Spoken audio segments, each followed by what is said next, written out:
Bonjour à tous et merci de nous retrouver pour le live de Carius, l'occasion de faire un premier bilan un mois et demi après le début d'une crise sanitaire historique. Comment les ambulanciers en première ligne traversent-ils cette période inédite? C'est ce que nous verrons avec plusieurs invités un peu partout en France. Ce live, c'est aussi et surtout l'occasion de faire un point pratique sur la manière avec laquelle des entreprises de transport sanitaire indépendantes et organisées en réseau ont pu gérer leur exploitation, comment elles protègent leurs salariés et l'avenir de leurs entreprises, par exemple sur les fournitures en équipement, ou encore comment elles ont eu recours à l'activité partielle et le report des charges. Enfin, nous parlerons du déconfinement et de l'après, comment s'y préparer, comment redémarrer. Pour répondre à ces questions, pour en débattre, avec nous, des acteurs aux avant-postes sur ces problématiques. Lamine Garbi, président de la FHP, la Fédération hospitalière privée, et David Gruson, directeur du programme santé du groupe Jouve, un éditeur qui propose des solutions de dématérialisation des admissions hospitalières. 1 heure ensemble, en direct sur Facebook, pour faire le point et évoquer la suite. Pour ce faire, à mes côtés, Julien Augerat, directeur du réseau Carius. Bonjour Julien. Bonjour Éléonore, bonjour à tous. Merci d'être avec nous. Alors, c'est vous qui avez voulu ce live. En quelques mots, pourquoi ? On a voulu ce live pour deux raisons. La première, c'est que cette crise, elle est extrêmement violente pour toutes les entreprises et elle l'est aussi pour les entreprises du transport sanitaire, même si elles ont la chance d'avoir encore un minimum d'activité. Et ce qu'on a vu au sein du réseau Carius pendant la gestion de cette crise, c'est qu'il était important vraiment de travailler ensemble, de partager des informations et que comme ça, on arrive à mieux résister et mieux se préparer à la suite. On a organisé au sein du réseau tout un tas de discussions, de débats par des conférences sur Internet. Et ça, c'était entre nous. On s'est dit qu'il serait intéressant de l'ouvrir à tous, d'ouvrir le débat. Et puis, il y a une deuxième raison, c'est que cette crise, elle a jeté une lumière inédite sur le métier d'ambulancier, sur ces hommes et ces femmes qui transportent chaque jour des patients. Mais ça ne doit pas faire oublier qu'il y a énormément de défis à relever dans cette profession. Et on a voulu, avec les entrepreneurs qui participent au réseau Carius, partager nos enjeux et nos pistes de solutions pour la suite. Alors Julien, vous allez rester avec nous tout au long de ce live. Et pour commencer, on va demander à 2 sociétés particulièrement mobilisées de nous raconter comment elles ont vécu le début de cette crise sanitaire. Pour en parler, Lionel Venturi, dirigeant d'une société d'ambulance à Colomiers, près de Toulouse. Bonjour Lionel. Bonjour, bonjour à tous. Est-ce que vous pouvez nous présenter rapidement votre société ? Alors, notre société, c'est une société que nous avons rachetée avec ma compagne en 2015. Aujourd'hui, nous sommes 3 associés. Nous avons intégré un ancien salarié et nous avons aujourd'hui 91 salariés sur plusieurs activités, notamment un pôle urgence très développé où ça représente 18 salariés. Une activité brancardage au sein du CHU de Toulouse, où là aussi nous sommes très impliqués dans le Covid.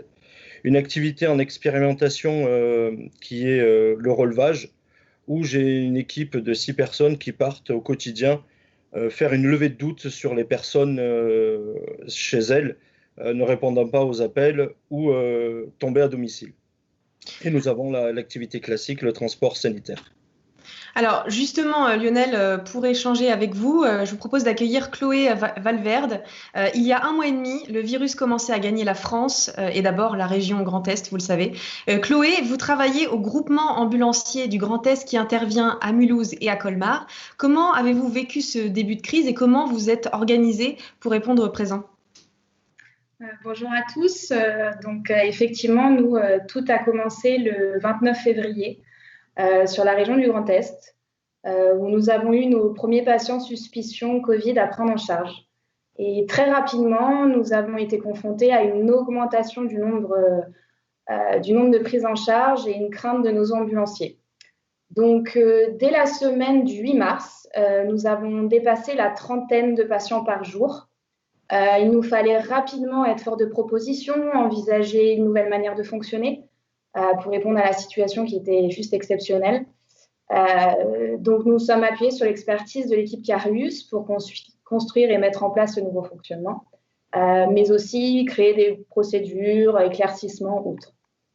En premier lieu, en fait, pour la partie logistique, il faut savoir que chaque véhicule utilisé pour ce type de pathologie demande une désinfection complète du véhicule durant 45 minutes au minimum.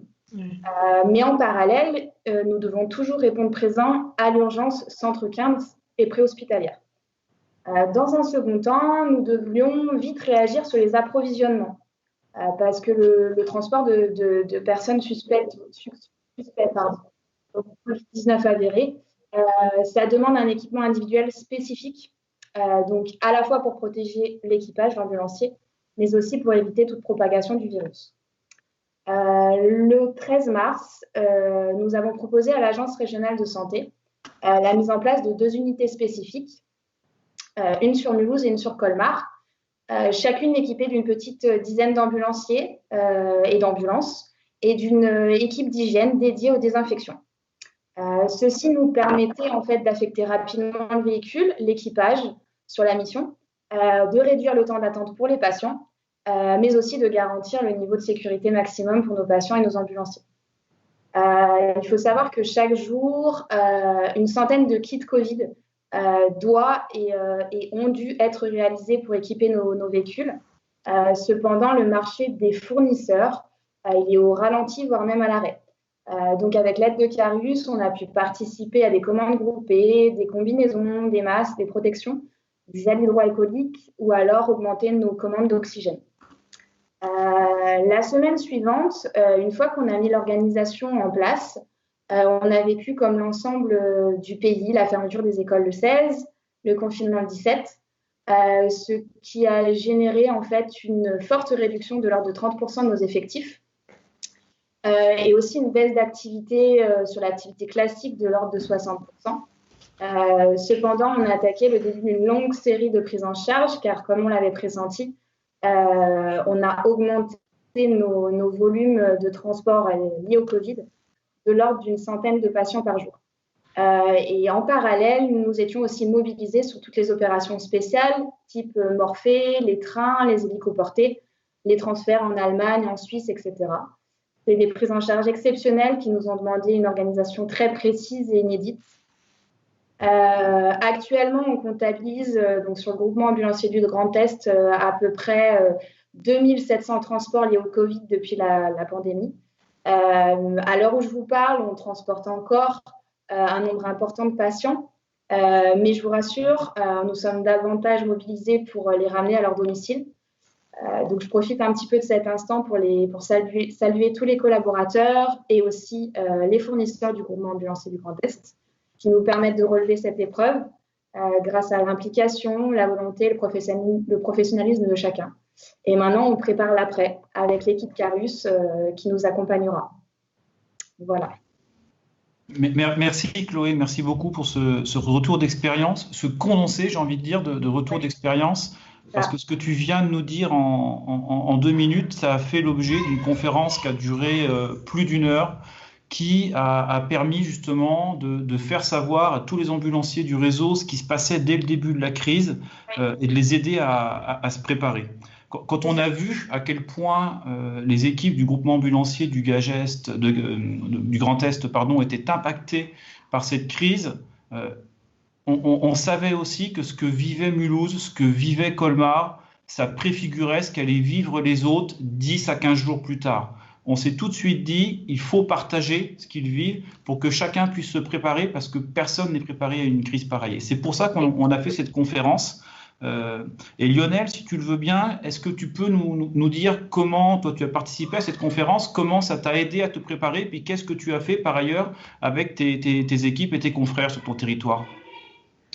Alors, en quelques mots, la conférence m'a permis de réajuster au mieux et préparer au mieux nos équipes avec l'aide de notre manager du pôle urgence, où on a commencé à sensibiliser les ambulanciers que ce n'était pas forcément, on va dire, la quantité d'interventions qui allait les perturber, mais plutôt,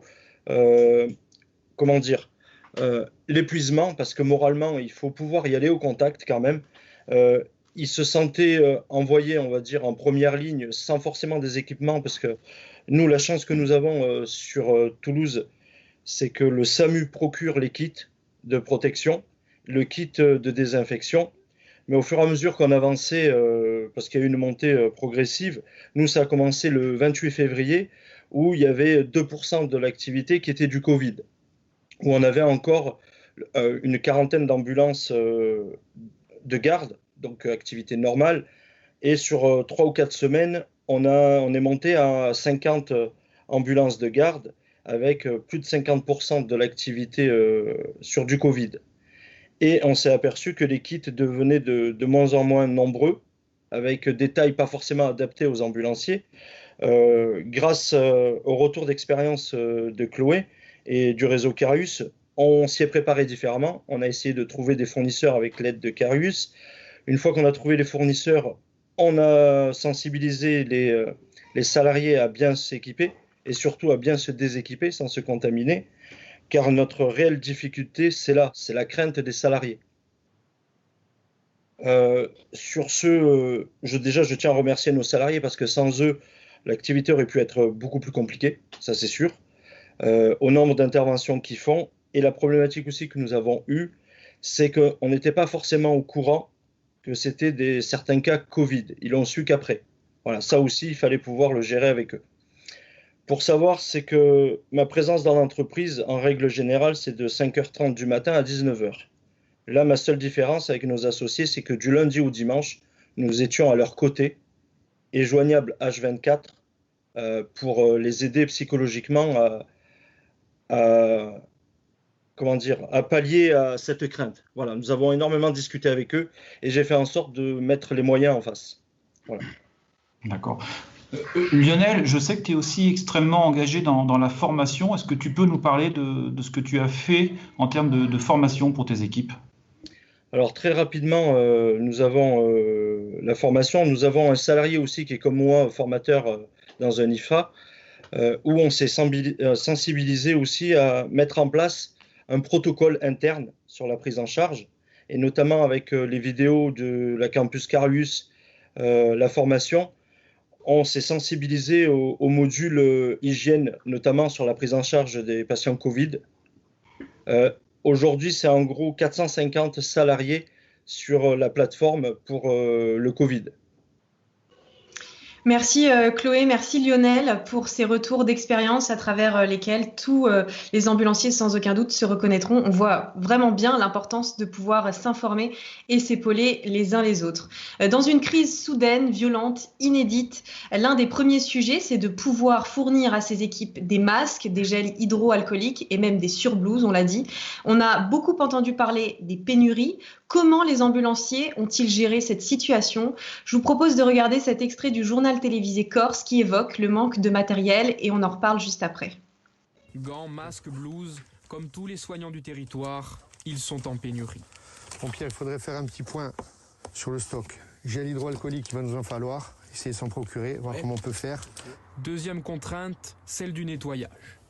Ici, 2 véhicules sont dédiés spécifiquement au transport de patients atteints du coronavirus. Après chaque voyage, il faut désinfecter l'ambulance. Impossible de repartir sans cette opération qui peut durer jusqu'à 2 heures.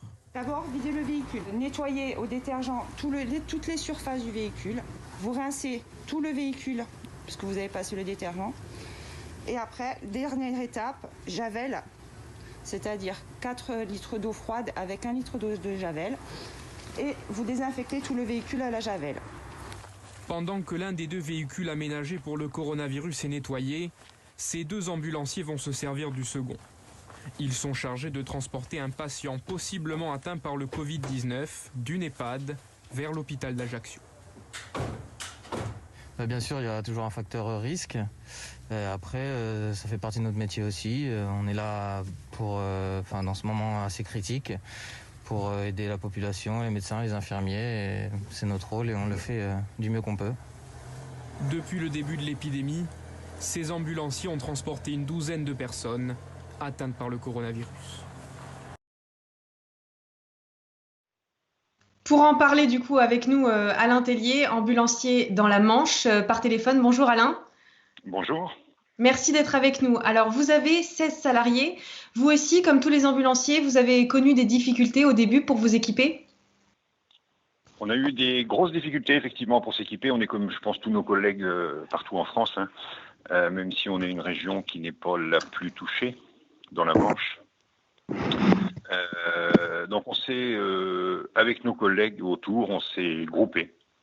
On s'est groupés pour essayer d'aller à la pêche aux équipements, aux masques, aux combinaisons. On a fait appel aux bonnes volontés.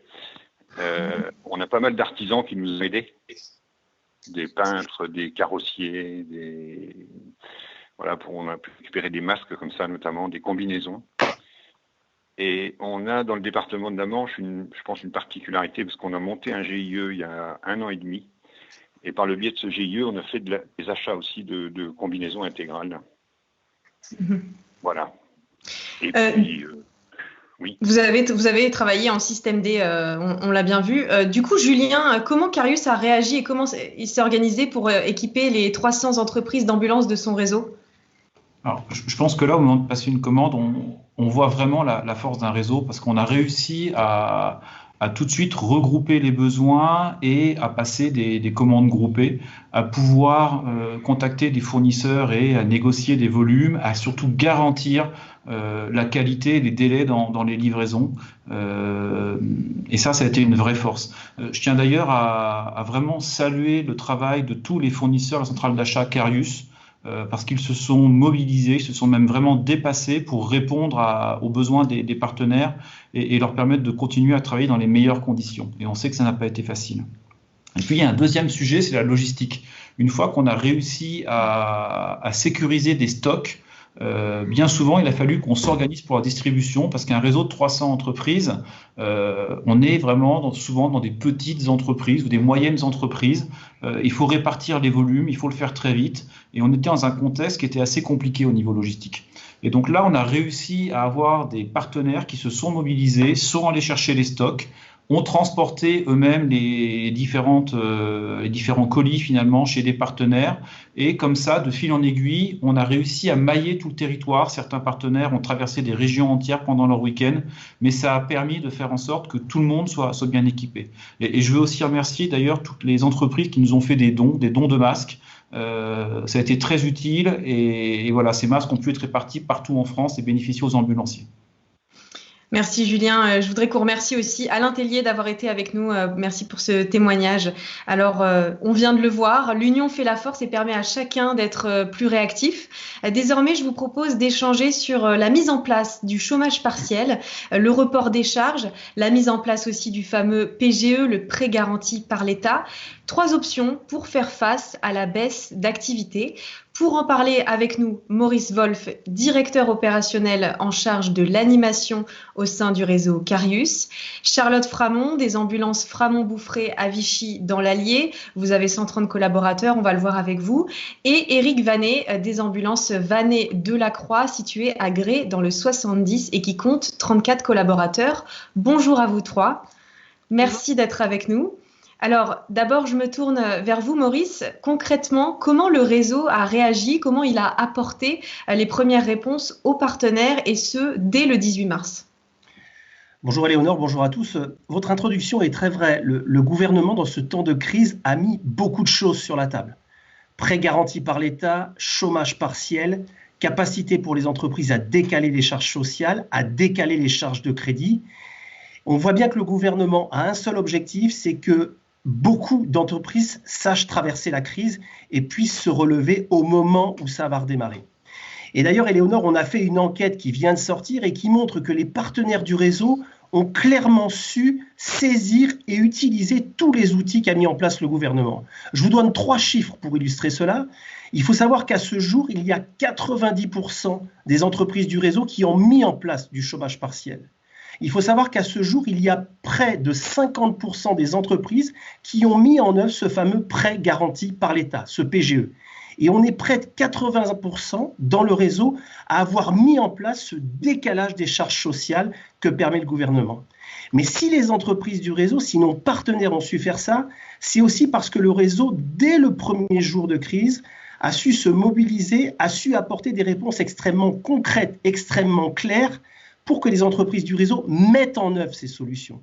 Et je peux vous assurer que ça a été extrêmement compliqué parce qu'on ne se souvient plus peut-être, mais il y a encore 15 jours, 3 semaines, beaucoup de textes tombaient, beaucoup d'ordonnances tombaient et il fallait les décrypter et il fallait les mettre en avant pour que les partenaires les comprennent et les mettent en œuvre. Et donc finalement, très concrètement, le réseau a fait 4 choses. La première chose, c'est que régulièrement, toutes les semaines, on faisait des conférences sous forme de webinaires avec des outils, de telle façon à faire venir au milieu du réseau des vrais experts. Et très concrètement, on répondait aux questions: comment mettre en œuvre le prêt garanti par l'État? Comment décaler les charges de nos banques? Comment décaler les charges URSSAF? Comment réaliser les bulletins de salaire dans ces périodes de chômage partiel où il y a une véritable complexité? Donc, premier outil que nous avons mis en œuvre, c'est ces conférences qui ont été des réponses extrêmement opérationnelles pour les partenaires. Deuxième chose que nous avons fait, depuis la création du réseau, existe un intranet qui s'appelle MyCarius. Et là, honnêtement, cet outil a été formidable parce que c'est une façon et une possibilité pour à la fois nos partenaires poser des questions, des autres partenaires ou nous-mêmes qui apportons les réponses. On fait partager des expériences. Donc, très clairement, cet outil intranet MyCarius a été une réussite extraordinaire. Et d'ailleurs, et peut-être qui nous regarde cet après-midi, je reprends et je me remémore une parole d'un ambulancier qui se trouve dans le Vaucluse et qui me dit avant la période du Covid, j'avais l'habitude d'avoir toujours 2 écrans ouverts sur mon bureau, celui de la régulation de mes courses et celui de ma facturation. Et dorénavant, j'en ai toujours 3 ouverts, c'est-à-dire ma régulation, ma facturation et mon réseau intranet MyCarius. Donc une véritable réussite pour notre réseau intranet. Troisième chose que le réseau a mis en œuvre, c'est nos newsletters. On a depuis notre création l'habitude d'envoyer des newsletters. Mais là, de toute évidence, ces newsletters, il fallait les faire différemment. Il fallait que ces newsletters soient plus rapides, plus agiles, qu'elles apportent tout de suite une réponse opérationnelle aux questions que la veille ou que l'avant-veille nos partenaires pouvaient se poser. Donc là aussi, on a clairement rendu nos newsletters beaucoup plus agiles, beaucoup plus rapides, pour qu'il y ait une réponse très concrète aux questions, aux interrogations de nos partenaires. Et puis enfin, et je veux bien évidemment les remercier parce que si notre entreprise a aussi mis en œuvre le chômage partiel, on a su malgré ça rester mobilisé. Toutes les équipes ont su rester mobilisées auprès des partenaires pour qu'effectivement on puisse, dans l'immédiateté, avec une grande rapidité et une souplesse, apporter des réponses parce que bien évidemment les questions des partenaires fusaient et continuent à fuser. Voilà. Merci Maurice. En effet, vous avez été très réactif chez Carius. Charlotte, vous êtes ambulancière à Vichy dans l'Allier, une belle structure dans la profession avec plus de 350 courses par jour dans une période normale. Dans cette période difficile, vous perdez tous les jours entre 60 et 65% de votre activité. Quelles sont les premières mesures que vous avez mises en place ? Déjà, bonjour à tous. C'est vrai qu'après avoir mis en sécurité mon personnel, je me suis orientée sur l'aspect financier. Donc, j'ai échangé avec le réseau Carius pour savoir ce qu'il fallait mettre en place. Et comme a dit judicieusement Maurice, il y a eu 2 actions qu'on a mis en place. La première, c'était le décalage du paiement des charges sociales URSSAF pour soulager mon entreprise au niveau de la trésorerie. Et la deuxième action a été la mise en œuvre du chômage partiel. Donc là, effectivement, c'était un dossier tout nouveau pour moi. Donc, voilà, comment faire, comment ne pas se tromper, comment éviter les pièges. Donc, je me suis orientée vers Carius et notamment, il y a un tuto explicatif qui explique chaque étape de cette déclaration sur le site de la Directe qui est très bien fait. Donc, ça m'a permis en amont de préparer ma déclaration et de prendre toutes les informations. Et notamment, il y a 2 points où j'avais besoin d'un petit peu d'éclairage et où Carius m'a aidé. C'était le premier point, c'était sur la justification de ma demande. Parce qu'effectivement, il faut absolument qu'on justifie la baisse d'activité et donc du coup la mise au chômage partiel de mes salariés. Parce que si une mauvaise justification, ça peut engendrer un rejet de la Directe. Donc là, Carius m'a aidé sur ce petit laïus sur ces justifications. Et le deuxième point où j'avais besoin davantage d'explications et un soutien, c'est sur l'évaluation du nombre d'heures chômées. Parce que si je minimisais mon nombre d'heures chômées de mes salariés, je pourrais avoir un problème au niveau du remboursement. Donc là encore, Carius m'a épaulé pour évaluer au plus juste par rapport à la réalité le nombre d'heures chômées. De là, on a monté un dossier que j'ai envoyé à la Directe et j'ai eu la réponse positive semaine dernière. Même s'il n'y avait pas de raison pour que ce soit refusé, on est quand même soulagé d'avoir une réponse actée positive. Donc c'est vrai que l'apport du réseau, les conférences avec les experts, les tutos, ça a été des aides déterminantes dans ces dossiers. Et c'est vrai que cette période de chômage partiel est très anxiogène pour nous chez l'entreprise, mais aussi pour nos équipes, nos ambulanciers qui sont sur le terrain. Et d'ailleurs, je les remercie d'être avec moi tous les jours et être présents sur le terrain. Et l'appui et le partage des expériences des partenaires Carius, se sentir pas seul mais accompagné, c'est vraiment un plus. Et je pense que je peux dire que Carius, encore dans cette situation de crise inédite, a su faire la différence et a su accompagner ses partenaires du réseau. Merci beaucoup, Charlotte. Eric, vous êtes ambulancier dans le 70 à Grès. Pour vous aussi, la période est difficile. Vous perdez tous les jours environ 70% de votre activité. Comment vous vous êtes organisé dès le début de cette crise? Tous. On est une petite structure de 34 personnes. C'est encore assez familial en milieu semi-rural. Dès le départ, on a beaucoup échangé avec Julien, Maurice. On a bien véritablement senti que, vu la puissance de feu que le gouvernement utilisait pour contrer la crise, elle allait être. C'est une crise qu'on n'a jamais vue et jamais subie depuis la Seconde Guerre mondiale. On ne le savait pas au début, mais on s'en est aperçu. Bien que la première conférence organisée par le réseau, dès les premiers jours de crise, on a fait venir un responsable régional de banque qui était en sus président de la française. Tout de suite, cet expert nous a conseillé d'actionner, d'aller voir notre banque pour actionner tous les leviers possibles et imaginables. Donc, les leviers, ils étaient de plusieurs ordres. Demander un décalage de 6 mois de nos crédits bancaires, demander la mise en place de prêts garantis par l'État, le fameux PGE. Et j'ai tout de suite mis en œuvre le PGE. Pourquoi? Bon, le PGE, c'est quelque chose qu'on ne reverra peut-être jamais. C'est la possibilité d'aller chercher jusqu'à 3 mois de chiffre d'affaires. Je ne paye rien sur les 12 premiers mois. Je décide au bout de 12 mois si je rembourse en une seule fois ou si j'amortis ce prêt sur une durée maximale de 5 ans. Tout son prix, moins de 1% et pas de pénalité en cas de remboursement anticipé. On avait beaucoup discuté avec Maurice justement sur la problématique des remboursements anticipés parce qu'on s'est aperçu qu'au départ, plusieurs banques avaient évoqué ce point-là. Justement, que tous les gens de chez Carius réagissent un petit peu de la même façon. Moins de 1%, ça peut être aussi 0%. Nous, on a eu la chance, effectivement, de l'avoir à 0%. Donc, c'est quand même quelque chose qui est assez impensable.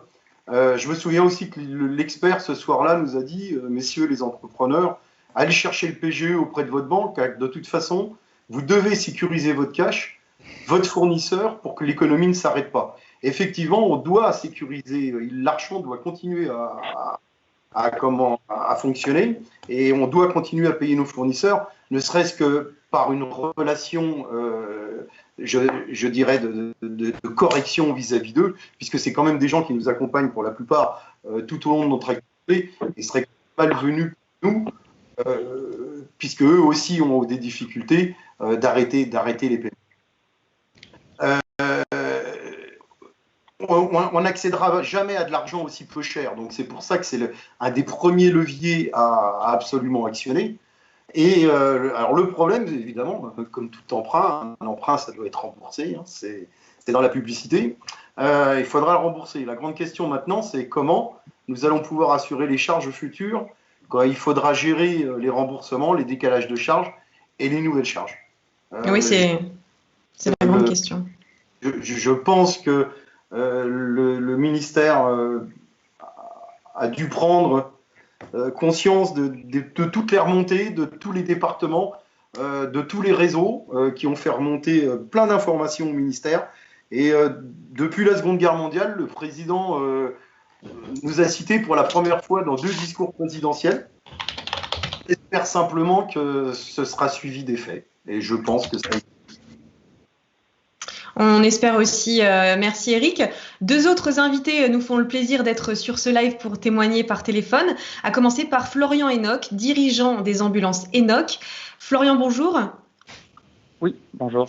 Donc, je le disais, donc vous êtes ambulancier sur les Vences en Ardèche, une structure familiale de 6 véhicules. Quand vous rentrez dans le réseau Carius en 2019, c'est pour aller chercher un appui, mieux piloter votre entreprise, mieux appréhender aussi l'avenir. Aujourd'hui, la crise est passée par là, évidemment. Est-ce que ça vous a conforté dans votre choix de ne plus travailler seul? Alors oui, effectivement, la crise à l'heure actuelle nous fait vraiment très mal. On ressent vraiment une grosse baisse d'activité.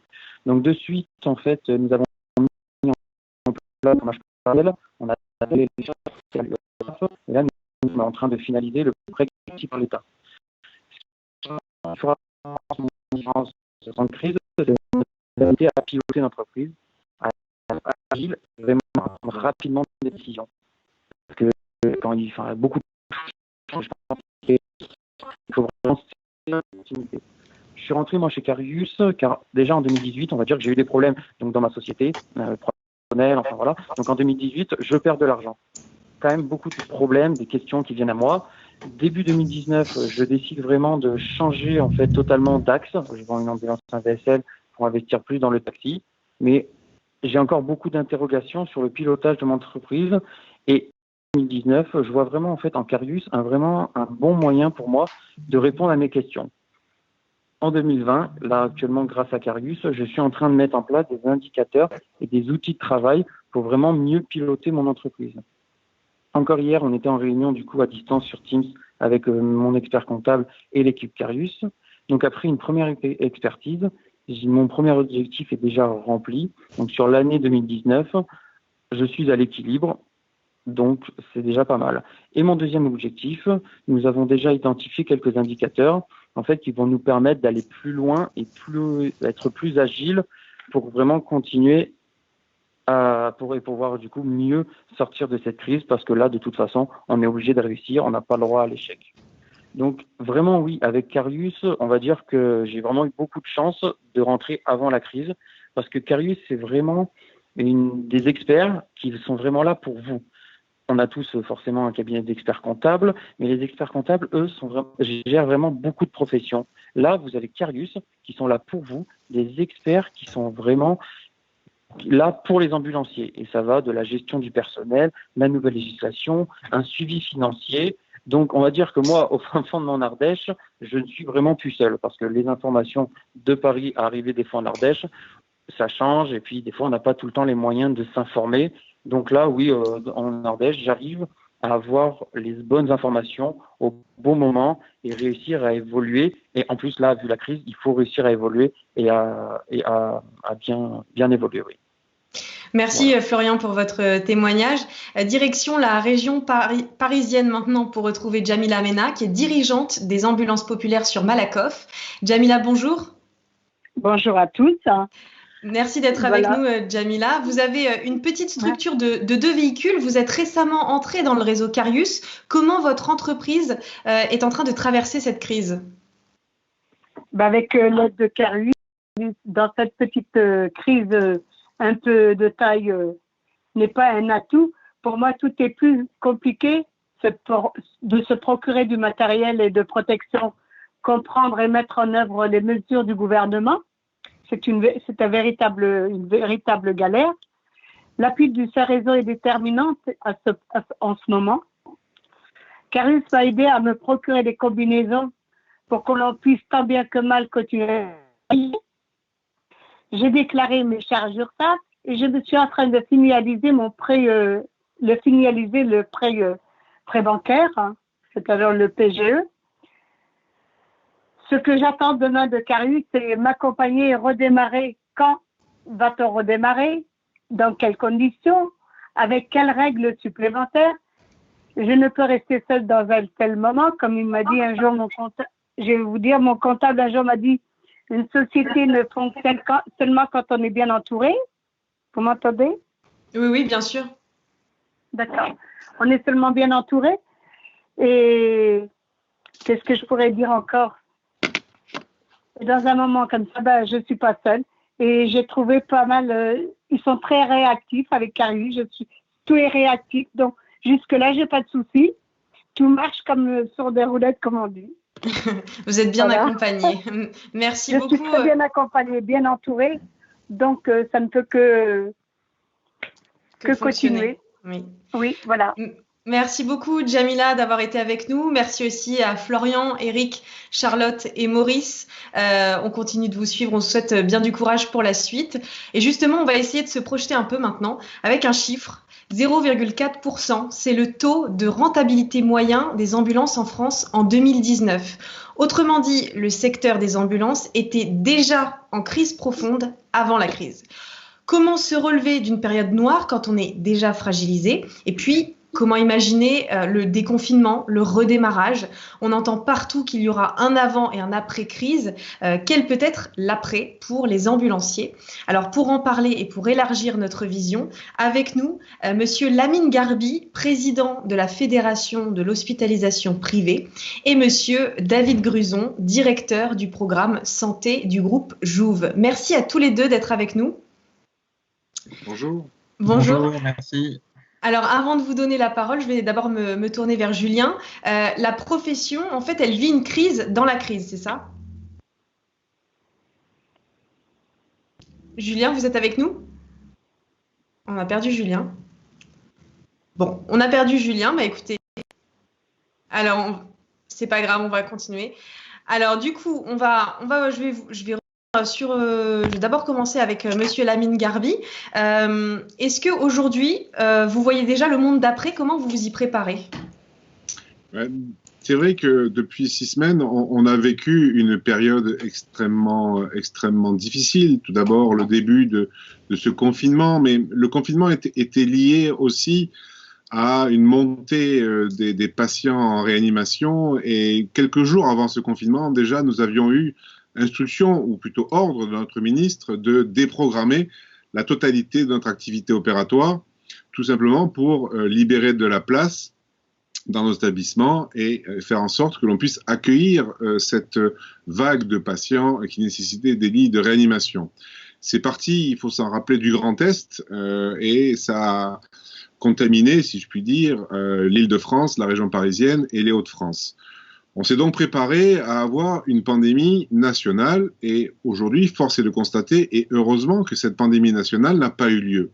Elle n'a pas eu lieu et nous avons pu, dans d'autres territoires, d'autres régions, nous préparer de manière, je dirais, plus sereine, si je peux employer ce mot, tout en sachant que ce qui s'est passé en Île-de-France et dans le Grand Est a été d'une violence extrême pour les équipes soignantes et bien sûr pour le monde hospitalier. Je reviendrai rapidement sur le début de cette pandémie, de ces lits de réanimation où le secteur privé a été totalement écarté, oublié, avec peut-être une méconnaissance de la force, de la puissance de nos services de réanimation dans nos établissements. Et je tiens à rappeler ce chiffre. En Île-de-France, le privé a réalisé 26% des lits de réanimation, a pris en charge 26% des patients en réanimation. Donc de penser que nous pouvions sortir, parce qu'aujourd'hui nous sommes sortis, ou nous sortons de cette crise, de pouvoir penser que cette crise aurait pu se faire sans l'apport du privé était un non-sens et une erreur stratégique de départ. Il faut le rappeler, et c'est vrai que si demain il y a un effet rebond ou un Covid-20, parce que 19, on sait tous que c'est décembre 19, donc s'il y a un Covid-20 qui apparaît, on sera bien plus armé pour pouvoir faire face à cette pandémie. Donc le monde d'après, je ne le vois pas aujourd'hui. Aujourd'hui, nous essayons avec l'ensemble des acteurs hospitaliers, publics et privés, de faire en sorte que les patients qui sont confinés chez eux, même si effectivement on voit de plus en plus de monde dans les rues et sur les routes surtout, on s'aperçoit que les patients ne reprennent pas le chemin des cabinets médicaux et des établissements de santé. Pour nous, c'est un souci majeur et j'écarte immédiatement la notion économique de mon secteur parce que, vous le savez, je représente les cliniques privées à but lucratif, c'est-à-dire que nous fonctionnons grâce à une tarification à l'activité, comme les ambulanciers, comme les transporteurs. Donc, j'écarte cette difficulté économique parce que nous avons eu l'engagement, et très tôt, par notre ministre, d'avoir ce qu'on appelle une compensation. Une compensation, ce n'est pas une avance de trésorerie que nous avons eu également pour pouvoir fonctionner, mais c'est une compensation totale de notre chiffre d'affaires.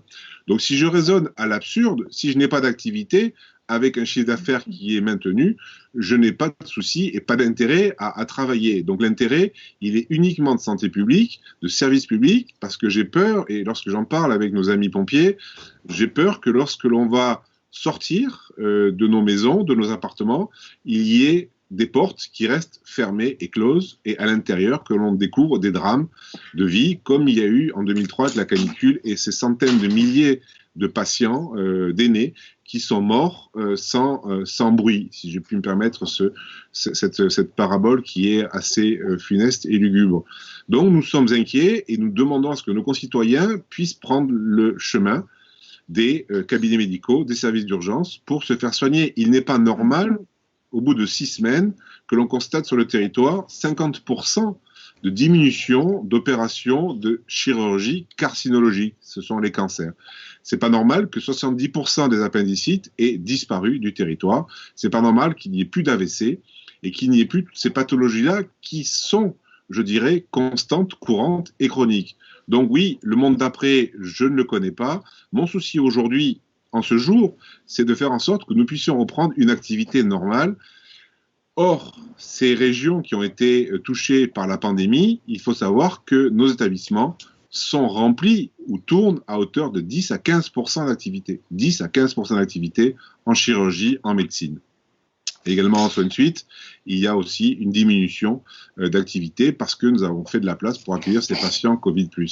Donc voilà, je suis inquiet aujourd'hui parce que j'estime que on ne parle pas assez de ce déconfinement médical. Et c'est vrai que je comprends notre ministre qui est tiraillé entre le respect du confinement strict, qui a fait ses preuves, je pense que c'est indéniable, et le fait que nous devons aussi sortir pour se faire soigner. Donc voilà en préambule ce que je voulais apporter comme témoignage, le témoignage de cette crise qui est aujourd'hui derrière nous. Et attendez, hop, je ne sais pas si vous me voyez, j'ai perdu l'image. Si, ouais, voilà. Pardon, excusez-moi, j'avais eu un petit spam. Et donc cette crise qui est pour nous, je dirais, absorbée, même si évidemment il reste 5000 patients en réanimation, c'est la capacité totale des réanimations en temps normal, et c'est aujourd'hui occupé par 80% par des Covid+.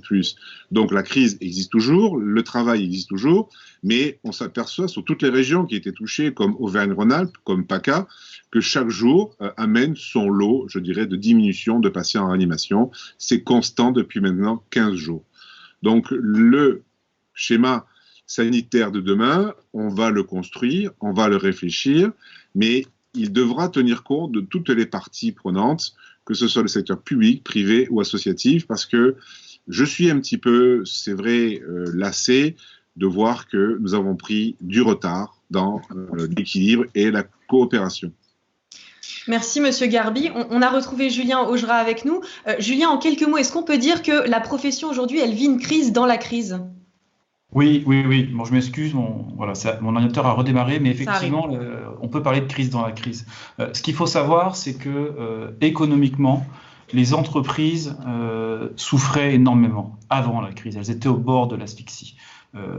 Pourtant, des solutions existent. Ces solutions, c'est plus d'organisation, plus de coopération, plus de confiance entre les acteurs.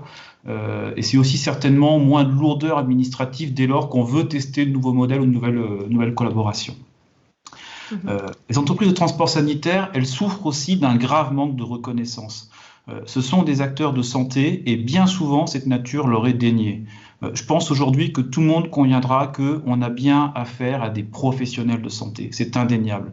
Et je pense que sur cette question, on ne peut pas revenir en arrière.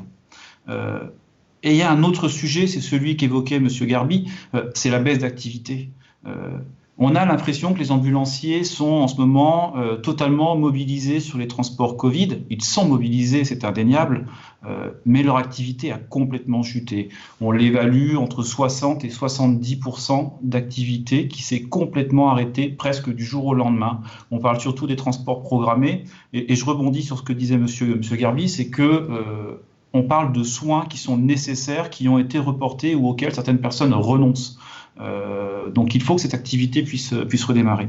Donc oui, il y a bien une crise dans la crise et ça pourrait être catastrophique. Il y a néanmoins quand même des bonnes nouvelles et des raisons d'espérer de continuer à se battre. Je pense déjà au travail que font les fédérations du transport sanitaire auprès des autorités de tutelle, notamment de l'assurance maladie, pour trouver des solutions. Je veux saluer le travail des fédérations. On ne les entend pas se plaindre. Elles ne sont pas en train de faire du bruit, mais elles sont en train de travailler, de trouver des solutions concrètes et pratiques avec les responsables. Et je veux aussi saluer le travail du ministère et de toutes les tutelles, des pouvoirs publics en général, pour sauver les entreprises. Parce que c'est leur travail qui fait que demain, on va pouvoir se projeter et redémarrer. Alors, ce que je sais, c'est que les fédérations ont déjà annoncé qu'une aide exceptionnelle allait être versée pour couvrir les charges des entreprises de transport sanitaire pendant cette crise, et que cette aide exceptionnelle pour couvrir les charges allait durer aussi longtemps que la crise. C'est quand même une très très bonne nouvelle. J'ai aussi entendu ces fédérations dire que cette aide allait être versée dès le mois de mai. C'est une vraie bonne nouvelle pour la profession, et je pense que ça montre bien que le rôle des transporteurs sanitaires est reconnu. Je sais aussi que les fédérations travaillent sur des nouveaux protocoles de prise en charge parce que les doctrines du passé ne pourront pas fonctionner demain. Il y a clairement un avant et un après. Et là, clairement, il faut travailler en étroite collaboration avec les autres fédérations, notamment hospitalières, bien sûr, mais aussi le ministère et tous les acteurs pour trouver de nouvelles solutions et dépasser les clivages. Et nous, en tant que réseau, chez Carius, ce que l'on cherche, c'est à accompagner nos entreprises, les entreprises de nos adhérents dans cette reprise d'activité. Bien évidemment qu'elles vont devoir s'adapter. Elles le devaient hier, elles étaient déjà en crise, mais aujourd'hui, c'est encore plus urgent. Il va falloir trouver de nouvelles solutions pour travailler plus efficacement avec les établissements de santé. On a besoin d'une vraie coopération. C'est pour ça qu'il est important qu'on puisse réfléchir tous ensemble aujourd'hui. D'ailleurs, Julien, dès le confinement, l'après-crise, eh bien, le numérique aura un rôle à jouer s'il est au service des acteurs et il contribuera à une meilleure organisation. Le réseau Carius s'est rapproché du groupe Jouve. Donc, je m'adresse maintenant à Monsieur Gruson. Est-ce que vous pouvez nous présenter le groupe Jouve et votre solution de gestion des préadmissions adaptée au contexte du Covid ? Oui, merci à vous, merci à Carius, à Julien Augera et Thierry Schifano de leur invitation. Un petit clin d'œil à mon ami Lamine Garbi et bravo à vous tous dans les cliniques, dans les transporteurs sanitaires d'être en première ligne. Donc Jouve, c'est un groupe français qui est présidé par Thibault Langsel qui en fait s'est spécialisé sur le numérique et l'algorithmique en général. Et en fait, depuis 6 mois, on a développé en fait une solution d'intelligence artificielle d'automatisation de l'admission. Il y a une réflexion à partager avec vous là dans ce contexte de crise Covid-19, c'est qu'on voit qu'on est en train de, malheureusement, dans un contexte dramatique, de franchir des étapes à très grande vitesse sur la transformation numérique. On le voit sur le développement de la télémédecine, de la téléconsultation, avec une progression très forte de ces activités. Et de l'autre côté, on s'aperçoit que, et Lamine a eu parfaitement raison d'insister là-dessus, c'est vrai pour le secteur privé, c'est vrai aussi pour les hôpitaux publics, hors activité Covid, et pour la médecine libérale, une vraie déprise par rapport à la demande de soins courantes. Donc on essaie d'apporter notre pierre à ça. Ça fait plusieurs mois qu'on travaille avec Carius, avec Santé Mobilité Services, sur l'idée d'impliquer les transporteurs sanitaires dans le processus d'admission, dans la digitalisation de l'admission à distance. Donc, on a mis en place une solution d'IA qui s'appelle « Connaissez votre patient », « Know your patient ». C'est un dispositif très simple, en fait, qui fonctionne à partir de l'IA de reconnaissance d'image. Le patient, chez lui, va faire des photos de son document d'identité, de sa carte vitale et de sa carte de mutuelle, et puis on va emmener ces éléments-là par un pont informatique et sous agrément d'hébergement de données de santé avec un traitement algorithmique jusqu'au service d'admission de l'établissement. Donc l'idée qu'on a eue avec Carius, c'est de faire en sorte que les transporteurs sanitaires puissent à la fois utiliser ce vecteur pour se protéger et protéger leurs patients, puisque l'idée est d'éviter les concentrations de population à des fins administratives dans les halls hospitaliers dans un contexte épidémique. Et donc, tout simplement, ils vont dans les territoires où on se déploie, il y en a déjà là une vingtaine au moment où on se parle, pouvoir assister les patients, et notamment ceux d'entre eux qui sont les moins familiers avec le recours au numérique. Parce que tout passe par la prise de photos par smartphone. Pour une grande majorité d'entre nous, tout ça est très très intuitif, on est déjà habitué à le faire. Et là, il faut aider un certain nombre de nos concitoyens qui sont moins familiers à ces usages numériques à s'en saisir. Et donc c'est ça qu'on va mettre en place. Les transporteurs sanitaires seront formés à l'outil quand ils le souhaiteront et pourront venir prêter assistance aux patients dans ce contexte de gestion de crise. L'idée, c'est qu'à partir de ça, et c'est la réflexion qu'on a avec Julien, avec Thierry Schifano, à partir de ça, on pense pouvoir montrer que les transporteurs ont un rôle plus large, susceptible d'être joué dans l'aide à l'accompagnement et au pilotage du parcours de prise en charge des patients.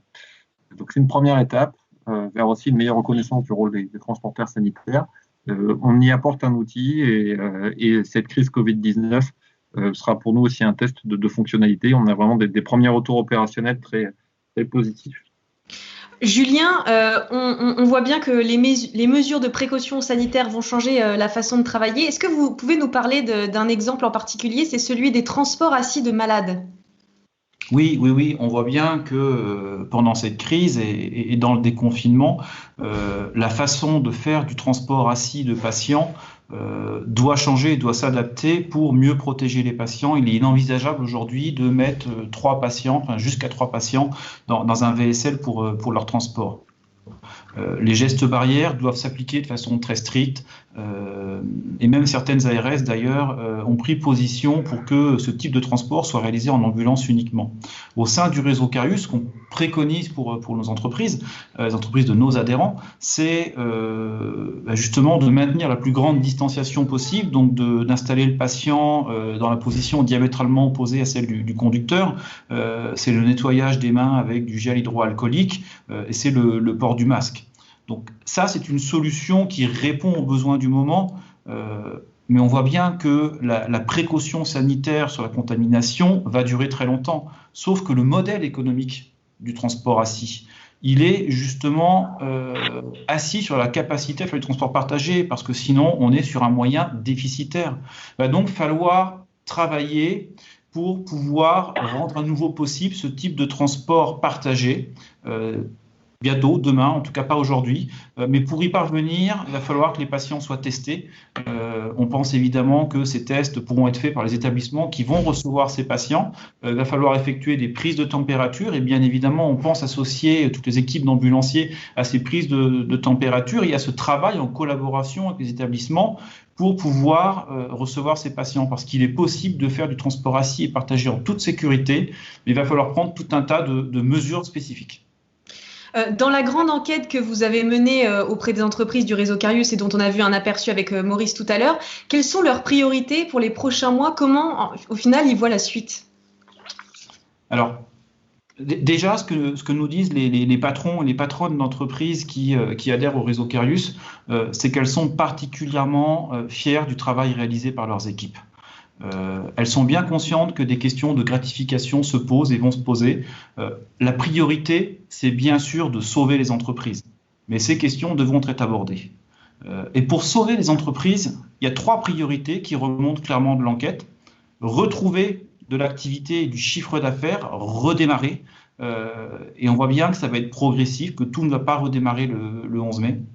Il y a une deuxième priorité, c'est de réfléchir aux nouvelles façons de travailler avec les établissements, justement pour être plus efficace et aussi pour garantir le maximum de sécurité dans le parcours du patient, pour le sécuriser face à tout risque de contamination et pour sécuriser leurs équipes, bien évidemment. Et puis, il y a une troisième priorité qui remonte clairement, c'est de s'acquitter des charges qui n'ont été au final que décalées, et puis rembourser l'endettement qui est né pendant la crise. Et ces ambulanciers, ces dirigeants de sociétés de transport sanitaire nous disent que quand ils se projettent un peu plus, ils voient 3 enjeux. Il y a un premier enjeu, c'est celui de l'image. L'image des entreprises, en général, elle est plutôt bonne localement. Individuellement, les entreprises de transport sanitaire ont plutôt une bonne image. Mais collectivement, c'est beaucoup plus terne. Et on voit que ça a changé avec la belle gestion qu'ils ont pu faire pendant cette crise. Et donc leur enjeu, c'est de maintenir cette image de professionnels de santé et ils veulent vraiment que ce rôle soit reconnu. Leur deuxième enjeu, bien évidemment, c'est de revaloriser les tarifs qui n'ont pas bougé depuis 2013 et de trouver un nouveau modèle économique qui soit adapté aux contraintes du métier, aux nouvelles contraintes du métier dans ce monde d'après-confinement, qui reflètent véritablement leurs charges et leurs difficultés. Et puis, il y a une troisième priorité qui remonte clairement quand on interroge les adhérents du réseau, c'est que on les voit aujourd'hui très mobilisés sur des interventions d'urgence préhospitalière. C'est leur métier. Ils demandent à avoir la possibilité de réaliser plus d'actes, ce qui passera par des formations nouvelles et certainement une évolution des métiers. Merci beaucoup Julien. On va bientôt conclure ce live. Merci messieurs Garbi et Gruson d'avoir été avec nous. Merci aussi à tous les invités qui ont participé à ce live. On a pu avoir un petit peu plus de clarté sur la situation des ambulanciers actuellement. On vous soutient énormément en tout cas. Julien, est-ce que vous avez un dernier mot pour conclure ? Déjà, remercier tous les participants à ce premier live Carius. Merci beaucoup pour vos interventions, pour vos témoignages. Bien sûr, remercier tous les ambulanciers et ambulancières qui sont mobilisés chaque jour pour accompagner les patients. Remercier les adhérents du réseau Carius, les fournisseurs aussi qui ont répondu présents tout au long de cette crise. Et puis, on garde en tête que le 11 mai, c'est loin d'être la fin de tout. Cette histoire va durer longtemps. Il faut rester mobilisé. Il faut continuer à s'entraider, à travailler de façon très transversale avec tous les acteurs, les établissements de santé, les éditeurs, pour qu'on trouve des solutions et qu'on avance tous ensemble. Merci beaucoup Julien, merci à tous d'avoir suivi le live Carius. Continuez d'ailleurs de suivre la page Facebook en attendant le prochain Facebook Live. Très bonne fin de journée et à bientôt. Merci. Merci. Au revoir.